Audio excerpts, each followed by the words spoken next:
Hello everyone, আসসালামু আলাইকুম। সবাই কেমন আছেন? বরাবরের মতো আরও একটা লং ভিডিও নিয়ে চলে এলাম। বিটরুট কিন্তু আমরা অনেকেই খেতে চাই না, আর বিটরুট দিয়ে এরকম অসাধারণ নাড়ু যদি তৈরি করেন তাহলে কিন্তু খুবই ভালো হয়।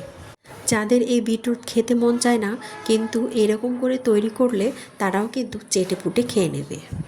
আসুন কথা না বাড়িয়ে শুরু করা যাক। বিটরুটের এই রেসিপি আমি কিভাবে তৈরি করলাম।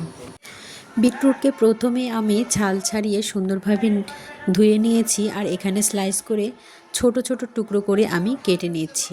আর সুন্দর করে ছোট ছোট টুকরো করে কেটে নিয়ে আমি একটা ব্লেন্ডার জারে ব্লেন্ড করে সুন্দরভাবে এগুলোকে ব্লেন্ড করে নেব। আর সেজন্যই আমি আরও একবার এটা ধুয়ে নিচ্ছি। বিটরুটগুলো ধুয়ে নেওয়া হয়ে গিয়েছে।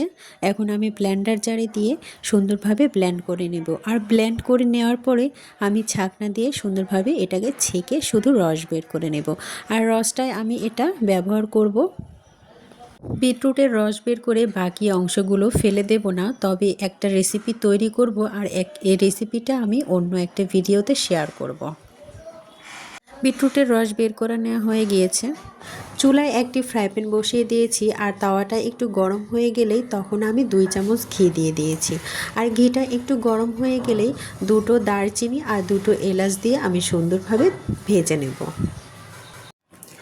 দারুচিনি এবং এলাচ এই দুটো যখন ভাজা হয়ে যাবে তখনই আমি এখানে দিয়ে দেব সুজি। আর সুজি আমি এখানে দিয়ে দিচ্ছি 250 গ্রাম। এখানে আপনারা সুজির পরিমাণ বাড়িয়ে কিংবা কমিয়ে নিতে পারেন, তবে আমি 1 প্যাকেট সুজি নিয়েছি, সেখানে 250 গ্রামে ছিল, আর এখানে 1 কাপ হয়েছে। আর সুন্দরভাবে এই সুজিগুলোকে ভেজে নিতে হবে। চুলার আঁচটা লো টু মিডিয়ামে রেখে সুন্দরভাবে নাড়াচাড়া করে সুজিগুলোকে ভেজে নিতে হবে। সুজি সুন্দরভাবে ভেজে নেওয়া না হলে কিন্তু খেতে ভালো লাগবে না, আর এই জন্যই আলতো হাতে সুন্দরভাবে সুজিগুলোকে নেড়েচেড়ে ভেজে নিতে হবে।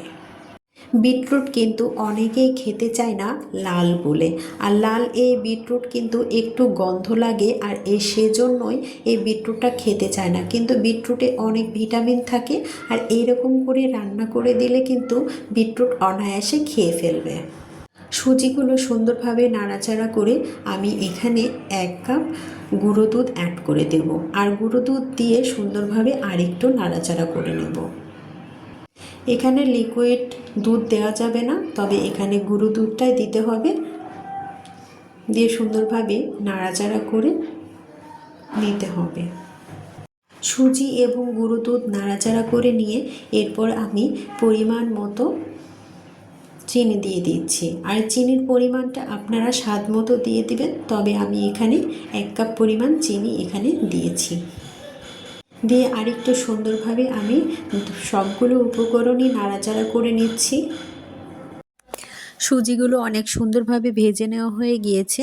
আমি এখানে বিটরুটের যে ছেঁকে রাখা রস রেখেছিলাম, আর সেই রসটাই আমি এখানে অ্যাড করে দেব। বিটরুটের সম্পূর্ণটা রসই আমি এখানে দিয়ে দেব, আর দিয়ে সুন্দরভাবে এগুলোকে নাড়াচাড়া করে রান্না করে নেব, একদম যেন সেদ্ধ হয়ে যায় সেই অনুযায়ী। বিটরুট কিন্তু অনেকেই খেতে চায় না, আর সেজন্যই এর গন্ধটা এড়াতে একটু ভালোভাবে রান্না করে নিতে হবে, একটু সময় নিয়ে সুন্দরভাবে নাড়াচাড়া করে নিতে হবে। তবে এটা রান্না করার পরে এতটুকুও গন্ধ লাগে না বিটরুটের, তবে বোঝাই যাবে না এটা কি খেলাম, তবে মনে হবে যে একটা মিষ্টি খেলাম। সত্যি অসাধারণ খেতে, একবার হলেও ট্রাই করবেন বাসায়, খুবই ভালো লাগে খেতে।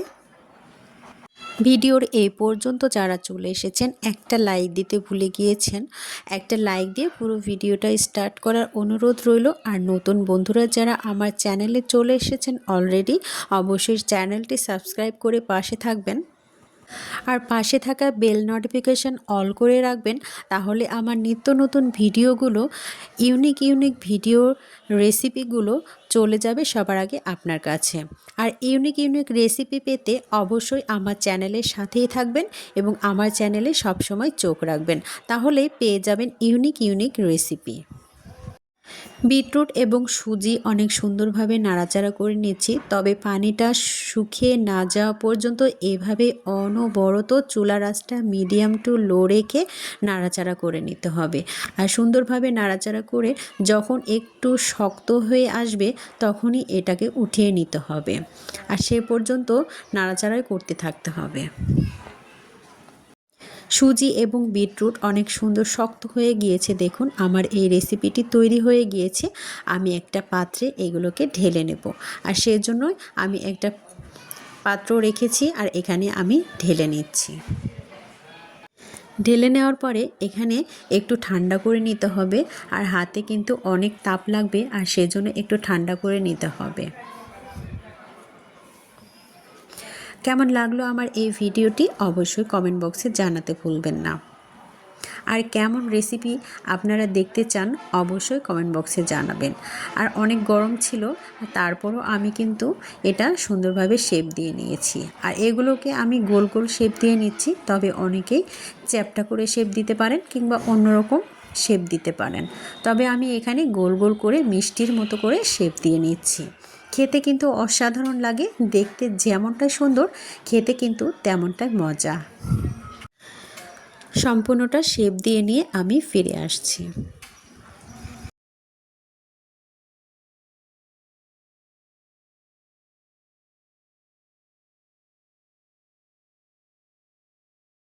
বিটরুটের নাড়ুগুলো সুন্দরভাবে শেপ দেওয়া হয়ে গিয়েছে, আর এখন আমি ডেকোরেশন করার জন্য এখানে কিশমিশ ব্যবহার করছি। আর কিশমিশটাও কিন্তু অনেক পুষ্টিকর খাবার, আর কিশমিশটা ওপরে দিয়ে রাখলে কিন্তু দেখতে ভালো লাগে, আর সেজন্যই আমি এখানে কিশমিশটা ব্যবহার করলাম।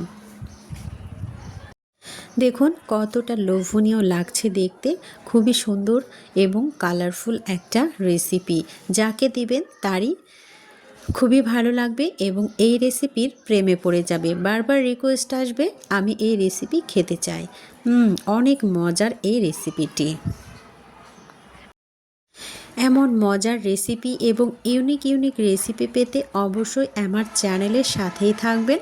কেমন লাগলো আমার এই ভিডিওটি অবশ্যই কমেন্ট বক্সে জানাতে ভুলবেন না। সবাই ভালো থাকবেন, সুস্থ থাকবেন, সকলের সুস্বাস্থ্য কামনা করে এখানেই বিদায় নিচ্ছি। আবারও দেখা হবে নেক্সট কোনো ভিডিওতে ইউনিক একটি রেসিপি নিয়ে। সে পর্যন্ত সবাই ভালো থাকবেন। আল্লাহ হাফেজ।